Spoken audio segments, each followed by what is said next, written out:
A bunch of bananas sitting on your counter this very minute. Green up top, good yellow in the middle, already gone soft at the bottom too. 3 days you have got, maybe 4. Then the brown freckles start. By next week, the fruit flies find them. The week after that, the trash can. You know the run of it. You have watched it happen 100 times. Now hear me when I say this. That same bunch can hold firm and yellow for a whole month, 30 days, sometimes past that. Not in some contraption you plug into the wall. Not with a thing you buy off a shelf and buy again next month. With something already lying in your kitchen drawer, something that costs you a penny or 2 at the most. We have done this for generations, my people, the plain folk of Holmes County, Ohio, where I was raised. We never let a banana go to waste, and we never leaned on the cold machines the way the rest of the world does now. And here is the part that ought to raise your temper a little. Nobody at the store has one good reason to tell you this.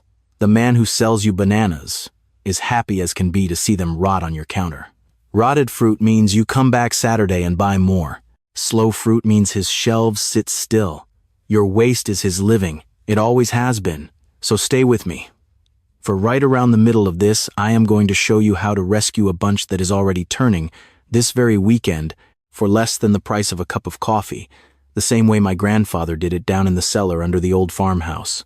I am Amos Byler, and I still remember the smell of that cellar, cool and earthen, like stone after a rain. My grandfather kept a stout wooden beam across the ceiling down there, and from it he hung all manner of things we had no mind to waste.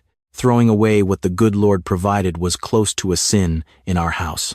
So when we came home from market with more bananas than a house full of children could get through in a week, my grandfather did not fret over it one bit.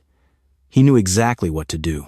And by the time I was grown, so did I. Now let me tell you why your bananas die on you so fast. For once you understand what you are up against, you will never look at that counter the same way again. A banana is not dead when you carry it in the door. It is alive. It is breathing. It goes right on ripening long after it leaves the tree, and it does that by giving off an invisible gas. The scientists have a name for it. They call it ethylene, a ripening gas, and a banana puts off more of it than near any fruit you will carry into your kitchen. And here is the trouble. That gas pours out mostly from one spot, the stem, that thick crown up top where all the fingers join together. That little knuckle is a factory, pumping out ripening gas day and night, and the gas drifts down over every banana below and tells them all the same thing. Hurry up, soften, brown, rot. So your bananas are not just ripening on their own. They are ripening one another, whispering to each other with that gas, and the message never changes and it always means the end. Think a minute what that has cost you. Not this week alone, but across your whole life. The average American family throws out a fearsome amount of fruit. The researchers out at the land-grant colleges have put real numbers to it, and they figure households in this country waste somewhere between 1/3 and near half of the fresh fruit they carry home. Bananas sit right at the top of that heap, for they come in cheap and they turn fast, and nobody thinks twice about scraping a black one into the bin. Stack it all up in your mind. Every brown banana you ever mashed into a bread you did not much want to bake. Every bunch you brought home with good intentions on a Monday and carried to the trash by Friday. A few dollars at a throw, week on week, year on year. That is real money. That is food you paid for and never once ate. And the worst of it is how it makes a body feel. You are not a wasteful person. You were not raised that way, and neither was I. But the fruit beats you anyhow. It rots faster than you can eat it, and you stand there at the bin feeling foolish, like you did something wrong. You did not do a thing wrong. Nobody ever told you the simple thing. That is the whole of it. So let me tell you the simple thing. That ripening gas pours out of the crown, the stem. So what do you suppose happens if you slow it down right there at the source? You take a small piece of ordinary plastic wrap, the cheap kind, the roll that has been rattling around your kitchen drawer for 2 years. Tear off a strip about the length of your hand and wind it tight around the crown of the bunch. Just the stem.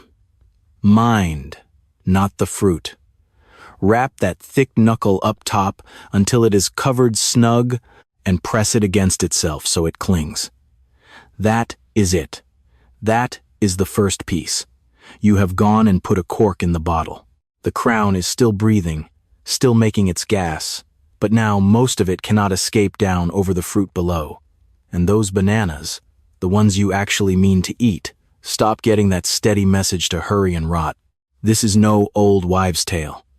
The food scientists have measured it plain. When they wrapped the stems of banana bunches, that fruit held its color and its firmness a good deal longer than the bare bunches sitting right alongside. Some folks get 3 to 5 extra days off that one move alone from a scrap of plastic that cost them next to nothing. And we are just getting started. Now here is a thing the plain people knew that the wrap by itself does not fix. Wrap one fat crown where 6 or 8 fingers all join, and you have corked but the one bottle. But a bunch is really a whole cluster of little factories crowded up close. So my grandmother did one thing more, and it about doubles the trick. She broke the bunch apart, not into mush. Gentle now. She twisted each banana free at the stem, and then she wound each single stem with its own little collar of wrap. A bunch of 6 became 6 lone bananas, each with its own small cap on its own little neck. And why does that work so much better? Because now no one banana is bathing its neighbors in gas. They are not huddled up whispering rot to one another. Each one ripens slow and alone on its own clock, corked at its own source.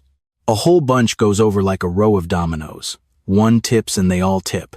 Broke apart and capped, they go one at a time, slow and easy, and you eat each at its best instead of racing the rot. I know some of you are thinking the store sells those little banana hangers and the special bags and the fancy keeper bowls. Save your money. You have a roll of wrap and your own 2 hands, and that is the whole toolkit. The plain way was never about the tool. It was about understanding the fruit. And that brings me to the thing nobody much wants you to understand. For once you see how little it takes to keep food alive, you start to wonder what else they sold you that you never once needed. But let us get back to it. For the next piece matters as much as the wrapping, and it is where near everybody goes wrong. You keep your bananas out on the counter most likely. Out in the open, in the light, maybe in a pretty bowl by the window where the morning sun comes through. It looks nice. It is also the fastest way there is to kill them. Heat speeds up every last thing going on inside that fruit, and light does too. Every degree warmer, every hour of sun tells the banana to ripen quicker. That sunny windowsill is a slow oven. The counter by the stove, where the warm air rolls up every time you cook, is worse yet. You are baking your fruit a little every single day, and never knowing it. Cool and dark. That was the rule my people lived by. Not cold, mind. Cool. There is a wide difference between the two, and getting it wrong is the very reason so many folks tell me they tried the refrigerator once and it turned their bananas black overnight. Here is the secret about bananas and cold. A banana is a tropical fruit. It grew up warm and it does not understand deep cold at all. Put a ripening banana in a refrigerator running around 38 or 40 degrees and the skin panics. The cold injures the peel and it goes black and ugly in a hurry. That is why folks swear the refrigerator ruins bananas, but here is the part they never finish telling you. The cold only ruins the peel. The fruit inside is just fine. And there is a temperature, a sweet spot, where the banana slows near to a full stop without taking any hurt at all.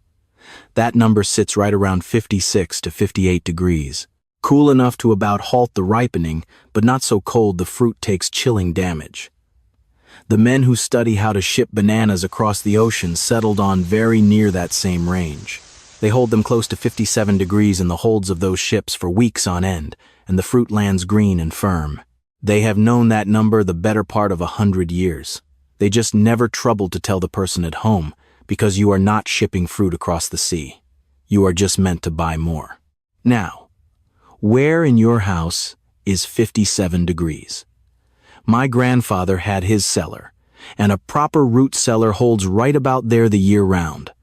That was the whole secret of why our fruit lasted. But you may have no cellar. So here is the everyday version. A basement stairwell, an unheated mudroom, a garage that does not freeze, a north-facing closet up against an outside wall, an enclosed back porch through the cool months, most any of those, for a good part of the year, sits right in that gentle range.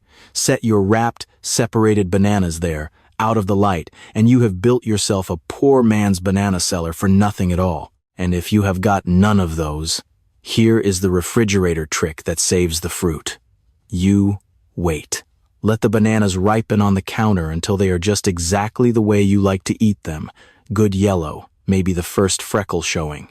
At that very moment, when they are perfect, wrap the stems and set the bunch in the warmest part of your refrigerator, the door shelf, or the crisper drawer turned to its least cold setting. Yes, the peel will speckle and darken over a few days.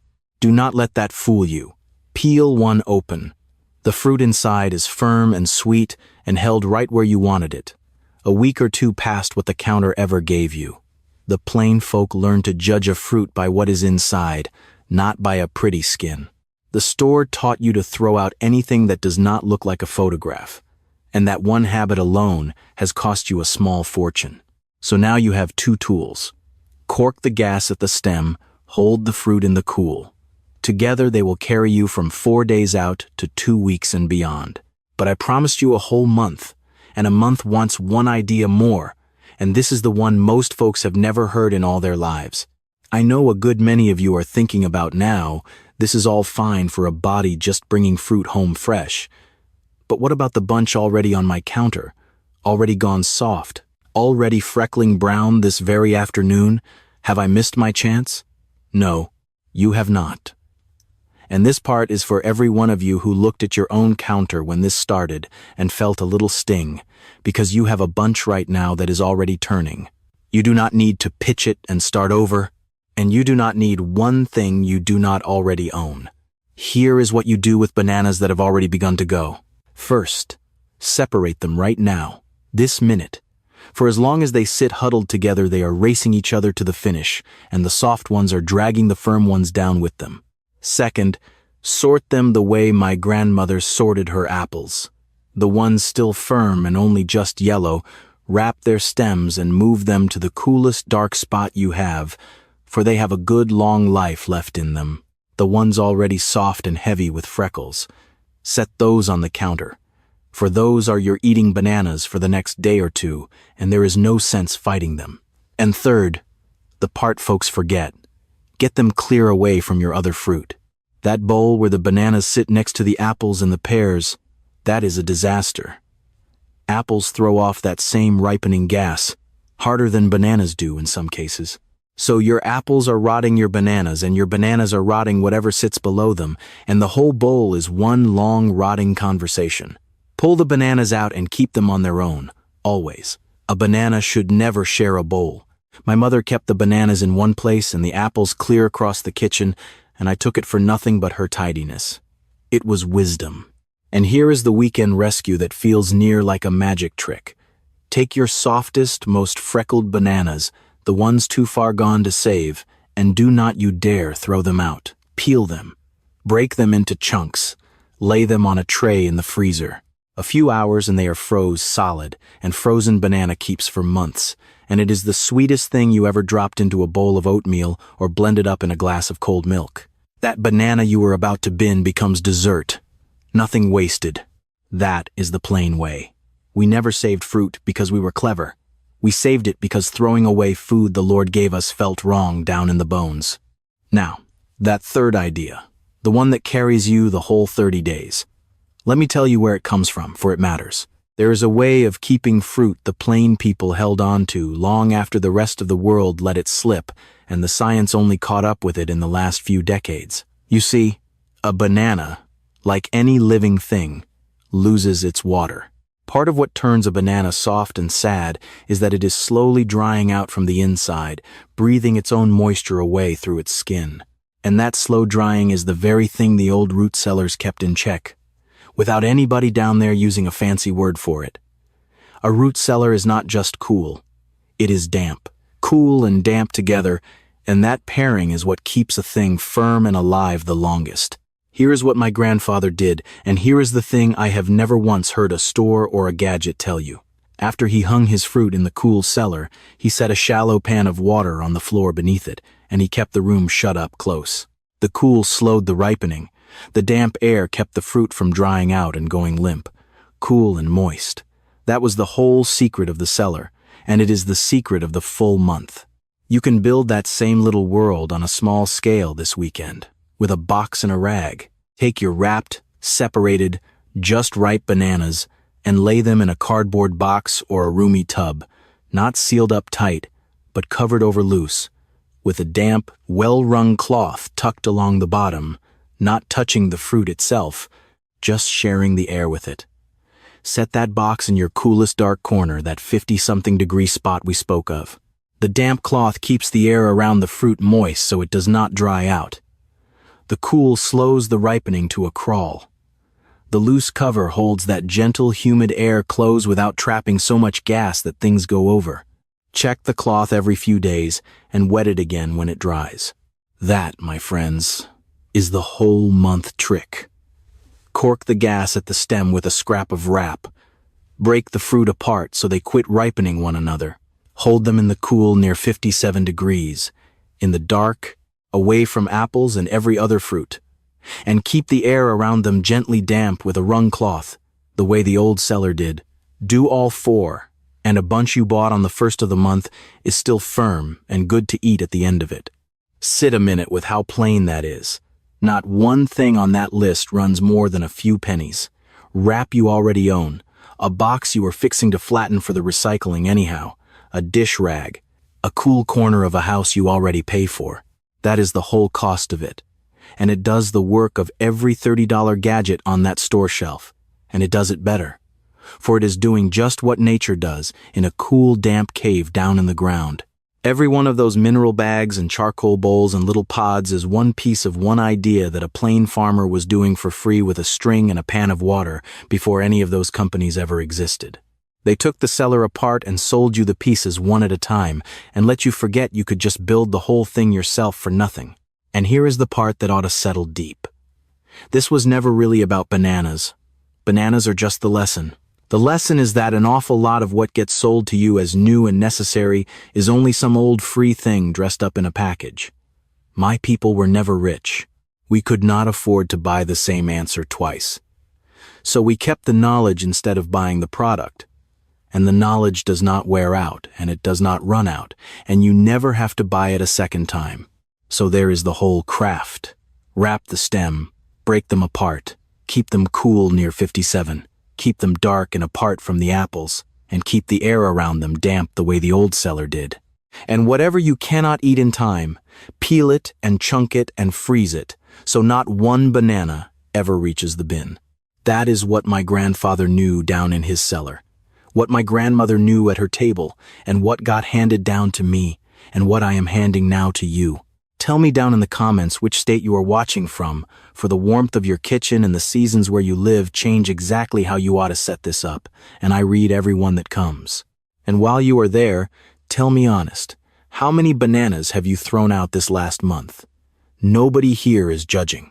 I only want you to have the number in your head, because next month, after you do this, that number is going to be 0.